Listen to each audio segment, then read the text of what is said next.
أعوذ بالله من الشيطان الرجيم. بسم الله الرحمن الرحيم.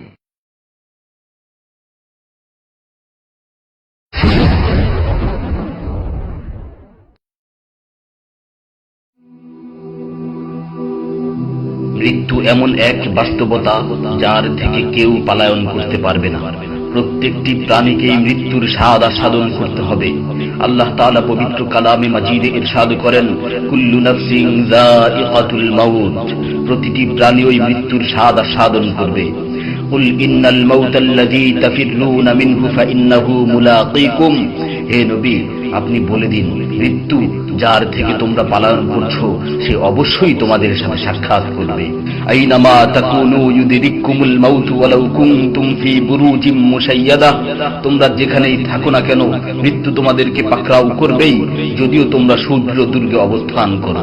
লিকুল্লি উম্মাতিন আজাল, ইযা জাআ আজালুহুম ফালা ইস্তাখিরুনা সাআতান ওয়ালা ইস্তাকদিমুন, প্রত্যেকটি জাতিরই মৃত্যুর জন্য একটি নির্ধারিত সময় রয়েছে।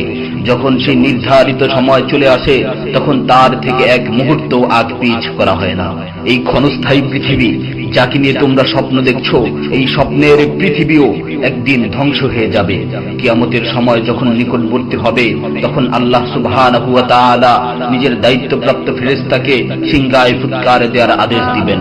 অতঃপর ফেরেশতা সিংহায় ফুঁক দিবেন, ফলে পৃথিবী ও পাহাড় সমূহ উত্তোলিত হবে, চূর্ণ বিচূর্ণ হয়ে যাবে, আকাশ ফেটে টুকরো টুকরো হয়ে যাবে এবং নক্ষত্র সমূহ ঝরে পড়বে, সূর্য তার কিরণ হারিয়ে ফেলবে, সমুদ্রকে উত্তাল করে তোলা হবে। সেদিন কিয়ামতের ভূমিকম্প ও কিয়ামতের ভয়াবহ অবস্থা দেখে সকলেই মৃত্যুবরণ করবে। আল্লাহ তাআলা বলছেন, ইয়া আইয়ুহান নাসু তাকু রাব্বাকুম ইন্না জালজালাতাস সাআতি শাইউন আযীম يوم ترونها تذهل كل مرضعة عما رضعت وتضع كل ذات حمل حملها وترى الناس سكارى وما هم بسكارى ولكن عذاب الله شديد। হে মানুষ, তোমরা তোমাদের প্রতিপালককে ভয় করো, নিশ্চয়ই কিয়ামতের প্রকম্পন এক ভয়ঙ্কর ব্যাপার। সেদিন তোমরা দেখবে প্রত্যেক স্তন্যদানকারিণী আপন দুগ্ধপোষ্য শিশুকে ভুলে যাবে এবং প্রত্যেক গর্ভধারিণী তার গর্ভপাত করে ফেলবে।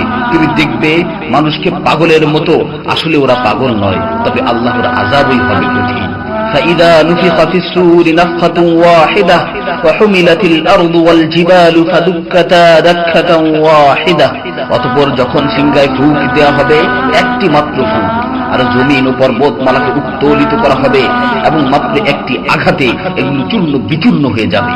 ইযা সামাউ ফাতারাত ওয়া ইযাল কাওয়াকিবু ইনতাসারাত ওয়া ইযাল বিহারু ফুজ্জিরাত ওয়া ইযাল কুবুরু বু'সিরাত আলিমাত নাফসুম মা কদ্দামাত ওয়া আখখারাত, যখন আসমান বিদীর্ণ হবে, আসমান ফেটে টুকরো টুকরো হয়ে যাবে, আর যখন নক্ষত্রগুলো ঝরে পড়বে, আর যখন সমুদ্রগুলোকে উত্তাল করে তোলা হবে, আর যখন কবরগুলোকে উন্মোচিত করা হবে, তখন প্রত্যেকেই জানতে পারবে সে আগে কি পাঠিয়েছে এবং পরে কি পাঠিয়েছে।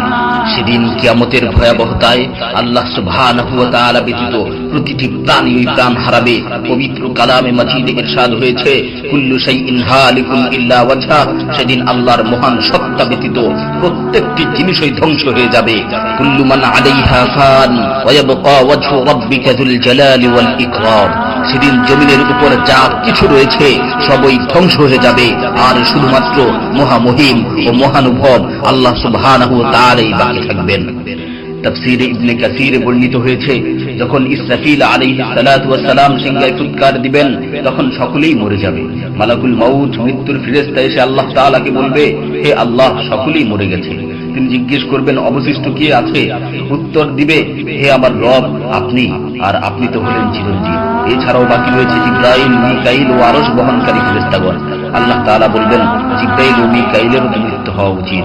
মৃত্যুর ফেরেশতা মালাকুল মাউত বলবে, হে প্রভু, জিবরাইল ও মিকাইলও মরে গেছে। আল্লাহ তাআলা জিজ্ঞাসা করবেন, এখন আর কে বাকি আছে? সে বলবে, এখন আমি বাকি আছি ও আরশ বহনকারী ফেরেশতাগণ বাকি আছে।